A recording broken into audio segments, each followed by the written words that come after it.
Hello friends, চলো আজকে দেখে নেব 9 ওয়াটের এলইডি ল্যাম্প সেটার যে রিপেয়ারিং সেটা কি করে করতে হয়, বা লাইট যদি নষ্ট সেগুলো সম্পর্কে আজকে জানবো। তো কি করে রিপেয়ারিং করতে হবে বা কি করে ঠিক করতে হবে বাড়িতে তোমাদের, সেই সমস্ত কিছু তোমরা নিজেরাই কিন্তু করতে পারবে। এবং এটা হচ্ছে অনলি ফর নলেজ পারপাস। তোমাদের যদি প্রপার নলেজ থাকে তবেই কিন্তু ট্রাই করবে, তাছাড়া কিন্তু তোমরা ট্রাই করতে যাবে না। It is very dangerous. So দেখো, এখানে একটা সার্কিট যদি থাকে এরকম, এবং সার্কিটের অ্যাট ফার্স্ট আমাদের লাইনে দিতে হবে।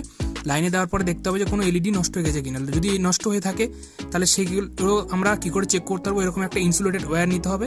সেটা দিয়ে আমরা যদি এভাবে প্রপারভাবে এখানে যদি আমরা শর্ট করি, এভাবে যদি শর্ট করি তবে যদি নিভে যায় তবে লাইটটা ঠিক আছে। আর যদি ওই এলইডিটা শর্ট করার কারণে যদি অন্যগুলো জ্বলতে থাকে তাহলে ওই এলইডিটাকে আমরা সোল্ডারিং আয়রন দিয়ে ওই পার্টটাকে উঠিয়ে দিয়ে সোল্ডারিং করে দেবো। আমাদের পুরো এলইডি ল্যাম্পটা বা এলইডি লাইটটা কিন্তু আমরা ঠিক করতে পারবো। যদি এটা প্রপার কাজ না করে তাহলে তোমরা একটা নিউ এরকম এলইডি ছোট প্যানেল বা এমসিবিসিবি বাজারে গিয়ে 9 ওয়াট বললে সেটা তোমাদের দোকানদার দিয়ে দেবে, এবং সেটাকে তোমরা যদি ইউজ করো সোল্ডার হাটিয়ে নতুন একটা যদি লাগিয়ে দাও তবেই কিন্তু কাজ করবে। আর যদি ভিতরে প্রপার নষ্ট হয়ে যায় তাহলে প্রপার নলেজ ছাড়া কিন্তু সেটা ট্রাই করতে যাবে না। সো সকলকে থ্যাংক ইউ।